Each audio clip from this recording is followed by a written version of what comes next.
প্রিয় দর্শক, এখন রাত বাজে 2:30। এই 30 মিনিট আমি আছি হাসর ক্যাম্পে, বাংলাদেশের একমাত্র কমেডি রিয়েলিটি শো, এবং এই ক্যাম্পের দায়িত্বে আছি কোঅর্ডিনেটর হিসাবে।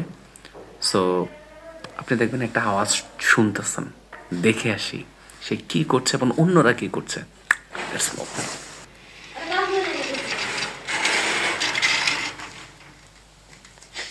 কি করো? জোকস প্র্যাকটিস করি। দেখি কি দেখি একটা জোকস বলো। আচ্ছা মাসুদ ভাই, ঢাকা বিশ্ববিদ্যালয় ভালো হবে নাকি বুয়েট ভালো হবে? অবশ্যই বুয়েট ভালো হবে। না বাদাম বিক্রি করতাম। তো রাত জেগে কি করতেছ তুমি? জোকস এখনো গ্রিপে আসে নাই, প্র্যাকটিস করতেছি গ্রিপে, আমার চেষ্টা করতেছি। দোয়া করেন ভাই। এই যে হাসর জার্নিতে কয়টা পর্যন্ত রাত জাগছেন? হ্যাঁ, সকাল 6টা পর্যন্ত। ইটস দ্য ফার্স্ট টাইম যে আমি এসে আসলে এখানে জোক লেখার জন্য এত রাত জাগছি। রাত জেগে জেগে জোক লিখতেছি, আপনারা যদি না আসেন তাহলে তার কেমন হবে? ওকে, যাই বুঝছেন ক্ষেত্রে পড়াশোনার জন্য সর্বোচ্চ 11টা 12টা, কিন্তু এখানে মানে রাত জাগছি কি, রাতে ঘুমাইনি। ইভেন গতকালও মানে সকাল 8টা বাজে ঘুমতেছি। আমার চোখের নিচে কত কালি দেখছেন ভাই, চোখে যে মনে কথা বলে। কি করে?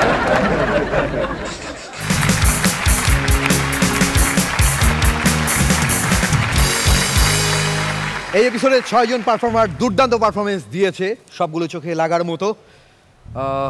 এই এপিসোডে কে হচ্ছে এপিসোড উইনার, শুরুতে আমরা সেটা জানবো। তারপরে কিছুক্ষণ পরে আপনাদেরকে ফলাফল জানাবো কারা আমাদের সঙ্গে ফাইনালে যাচ্ছে। এপিসোড উইনারের ফলাফল জানাবে কে? তুষার খান। আজকে 4 জন ওকে, বেস্ট পারফর্মার। ওকে, এটা হচ্ছে মোহাম্মদ আবিদ হাসান নীরব। ওয়াও!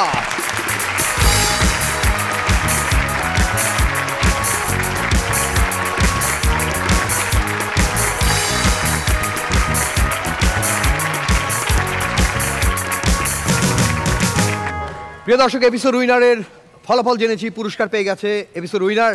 কিন্তু সেমিফাইনালের এই বিশেষ মঞ্চ থেকে কারা ফাইনালের মঞ্চে পৌঁছাবে সেই ফলাফল দেখতে হলে একটু অপেক্ষা করতে হবে। আমি আপাতত সব পারফর্মারদের ব্যাক স্টেজ যাবার জন্য অনুরোধ করছি। সবাই চলে যান, কিছুক্ষণ পর ফলাফল তৈরি হলে আপনাদের জানাবো।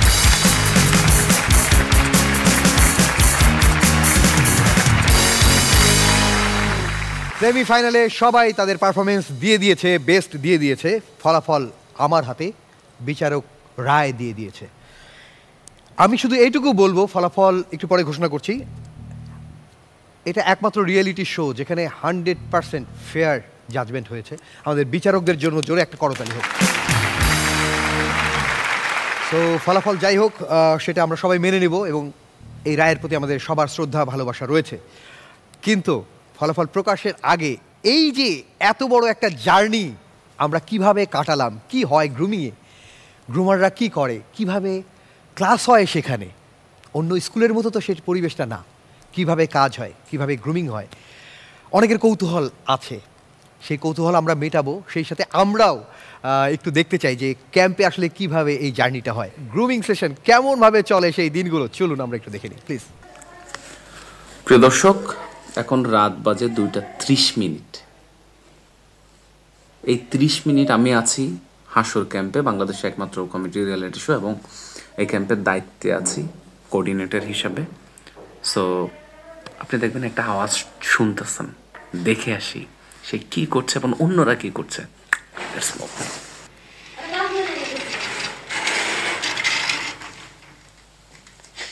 কি করো?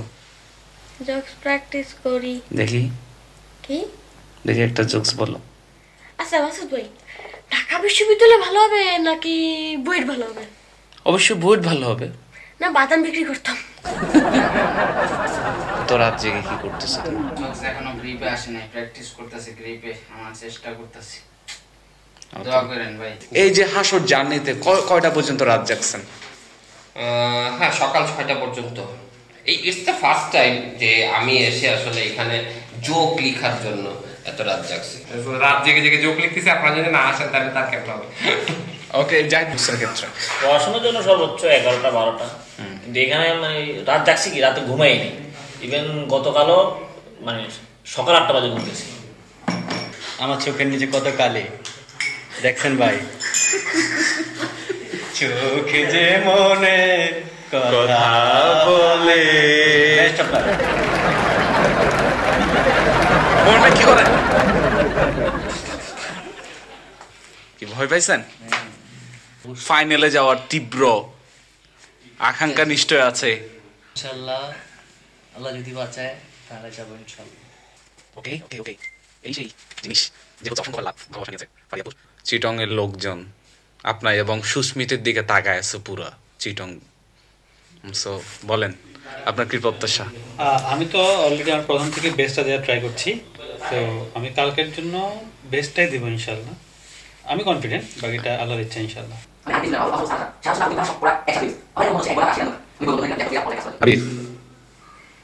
দেখে আসো, মোবাইলটা নিয়ে আসো তো, দেখি স্ক্রিনে দেখো এখন কয়টা বাজে। দেখো দেখো আর একটু সামনে নিয়ে 4:13 বাজে, তাই তো? ওকে, কখনো রাত জেগে এরকম পড়াশোনা করছো? পড়াশোনা রাত জেগে জীবনও না, দিনও পড়ি না, আবার রাত জেগে পড়ালেখা। এই যে সিরাগও পড়িনি, এরকম জীবনেও পড়া রিহার্সাল করিনি। জোকসের জন্য যে এত পরিশ্রম করতেছো, এটা মন থেকে করতেছি, ওইটাকেও প্রেশার দিলেও করতাম না। মানে এক পর্ব করেই বাদ, কোনো আরেকটা সুযোগ নাই। অনেক ভয় আছে কি হয়। Okay, best of luck. Best of lakh.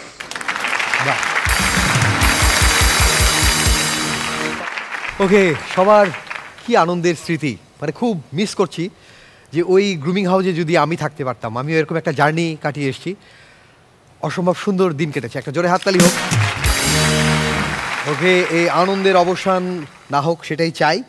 খুবই ভালো হতো যদি সবাইকে নিয়ে ফাইনালে যাওয়া যেত, কিন্তু নিয়ম 6 জনকে নিয়ে যাচ্ছি আমরা ফাইনালে। আমি নামগুলো বলছি একে একে, সবাই চলে আসবে মঞ্চে। প্রথমে আসবে যাদের নামগুলো বলছি: আবিদ হাসান নীরব, আল আমিন নীরব, মেহেদী হাসান তরু, জাহিদ হাসান হৃদয়, সুস্মিত দে এবং ইমন চাষা। সবাই একসাথে মঞ্চে।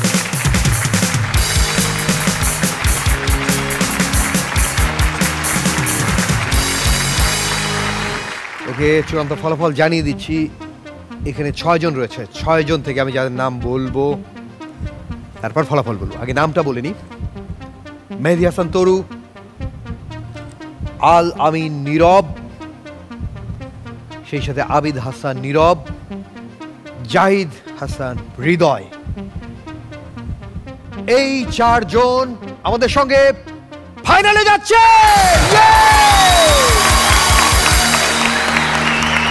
তো ফাইনালে যাচ্ছে যেহেতু, এক দৌড়ে আপনারা ওখানে গিয়ে বসে পড়ুন প্লিজ।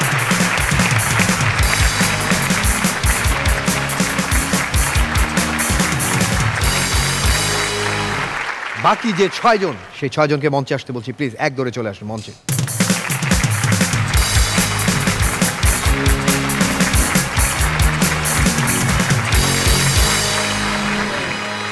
এখান থেকে আরো একজন আমাদের সঙ্গে পরবর্তী রাউন্ডে যাচ্ছে, ফাইনালে যাচ্ছে সুস্মিত দে।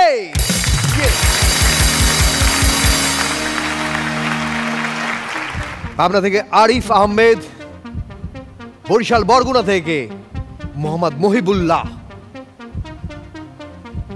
খুলনা থেকে তারেক মাহমুদ, মিরপুর ঢাকা থেকে ফাইজা হাসিন শৈলী এবং ময়মনসিংহ গফরগাঁও থেকে হুমায়ুন কবির। এই 5 জন আমাদের সঙ্গে পরবর্তী রাউন্ডে যাচ্ছে না।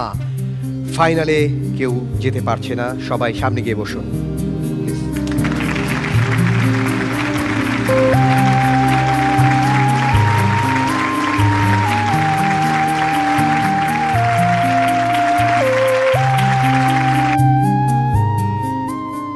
ফলাফল ঘোষণার আগে জাস্ট জিয়াউল হক পলাশ ভাই আছেন, আপনি কখনো কোনো কাজ থেকে বাদ পড়েছেন? আমার পুরো জীবনের গল্পটা আসলে বাদ পড়ার গল্প।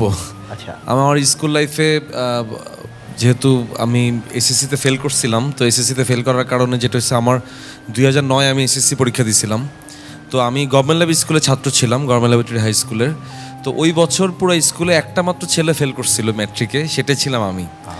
সো এটা আমার লাইফের অনেক বড় একটা মানে দুর্ঘটনা বলতে পারেন, কারণ আমি যখন গভর্নমেন্ট ল্যাব স্কুলে যখন প্রথম ভর্তি পরীক্ষা দিই, আমি 3000 স্টুডেন্টের মধ্যে মেধা তালিকা তৃতীয় হয়ে ভর্তি পরীক্ষায় আমি উত্তীর্ণ হয়েছিলাম। সেই ছেলে আমি যখন আমার ম্যাট্রিক ফেল করলাম, তখন বাবা মারা যেটা হয় আর কি, আমার মা তখন ব্রেন স্ট্রোক করলেন ওই নিউজটা পেয়ে।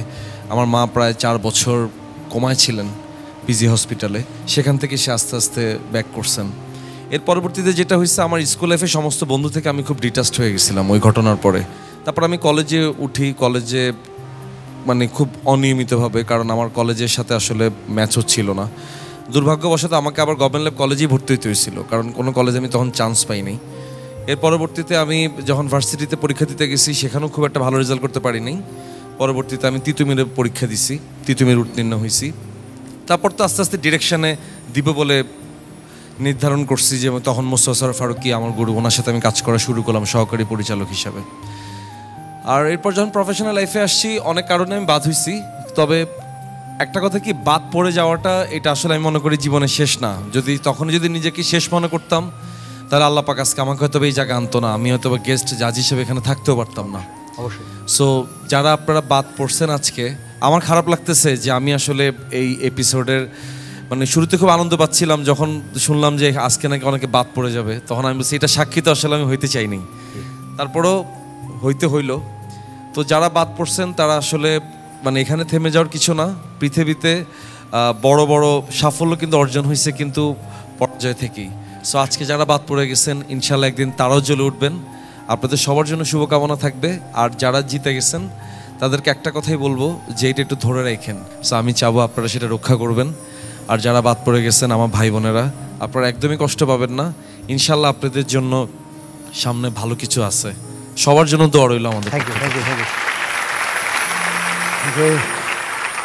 চূড়ান্ত ফলাফল এবার ঘোষণা করছি। একদিকে সিলেটের মানুষ তাকিয়ে আছে, ফাইনালে তার এলাকার মানুষ যুদ্ধ করবে। এদিকে সিলেটের পাশে চট্টগ্রাম, তার দিকে তাকিয়ে আছে তার এলাকার মানুষ। চূড়ান্ত ফলাফল ঘোষণা করছি। আমাদের সঙ্গে এই দুইজনের মধ্যে থেকে একজন আমাদের সঙ্গে ফাইনালে যাচ্ছে। এই একজনের নামটা আমি ঘোষণা করছি। শুধু তোমরা দুজনই খুব ভালো পারফর্মার, তারপরে অনুষ্ঠানের নিয়ম অনুযায়ী যে একজন আমাদের সাথে যাচ্ছে তার নাম হচ্ছে, তার নাম আমাদের সাথে দুজনই যাচ্ছে।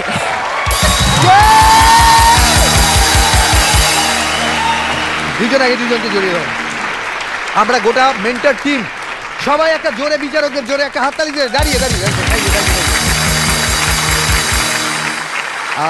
এইটা করার সবচেয়ে বড় কারণ হচ্ছে এই সিজন হচ্ছে সিজন 7, লাকি সিজন 7। এই দুইজন গিয়ে বলবেন, যে 5 জন আমাদের সঙ্গে পরবর্তী রাউন্ডে যাচ্ছে না তারা দ্রুত চলে আসুন।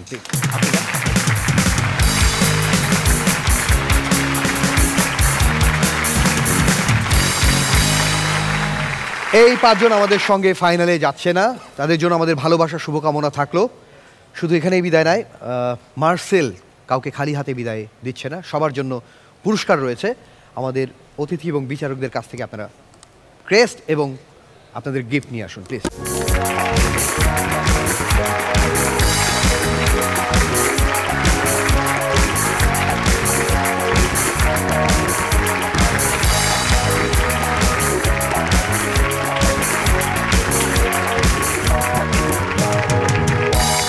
বুক ভরা ব্যথা নিয়ে আমরা এই 5 জনকে এই সেমিফাইনালের এই মঞ্চ থেকে বিদায় জানাচ্ছি, কিন্তু সবার প্রতি আমাদের গভীর ভালোবাসা থাকলো। সেই সাথে আমি জানি প্রিয় দর্শক, আপনাদের মন থেকে এই 5 জন কখনো মুছে যাবে না। আজকে হয়তো তাদের জন্য হয়তো দিনটা ছিল না, সবার জন্য শুভকামনা থাকলো। সবাই ভালো থাকবেন এবং সামনে কোনো মঞ্চে আবার আপনাদের কারো না কারোর সাথে আমাদের দেখা হবে, সেই দিনের জন্য আজকে শুভকামনা থাকলো। সবাই একটা জোরে করতালি দিন প্লিজ। আমি আপনাদেরকে বলবো প্লিজ ওইখানটায় আপনারা সবাই গিয়ে বসবেন এবং সেই সাথে ফাইনালিস্ট 7 জন লাকি 7 সবাই চলে আসুন মঞ্চে। আপনারা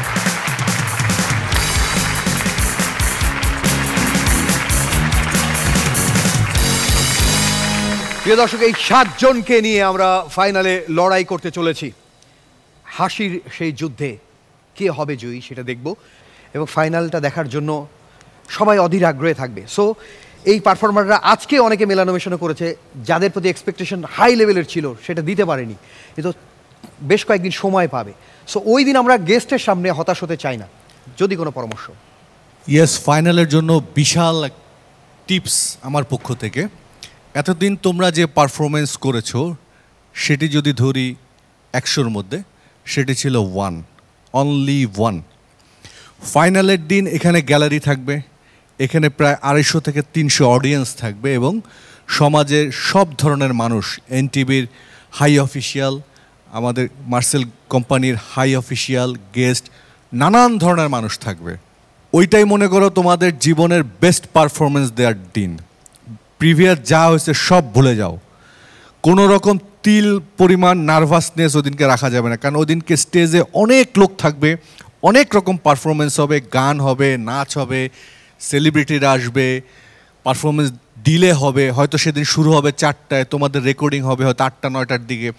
এই টোটাল টাইমটা কখনোই তোমরা তোমাদের পারফরমেন্সের বাইরে থাকবা না, নিজের বেস্টটা দেওয়ার চেষ্টা করো। এইটাই তোমার লাস্ট সুযোগ কিন্তু এই অ্যাওয়ার্ড উইন করবার। তোমাকে 100% প্রেজেন্টেবল হতে হবে। Okay okay, thank you, best luck, best of luck. দেখা হবে ফাইনালের মঞ্চে। আসলে ফিনালেটাতে যাতে কেউ নার্ভাস না হয়, আমাদের অনেক ভালো পারফর্মারদেরকে আমরা দেখছি যে একটু নার্ভাস হয়ে যাচ্ছে, আজকে এবং গত এপিসোডে যেটা ছিল। প্লিজ নার্ভাস হয়েও না, এখানে নার্ভাস হওয়ার কিছু নেই।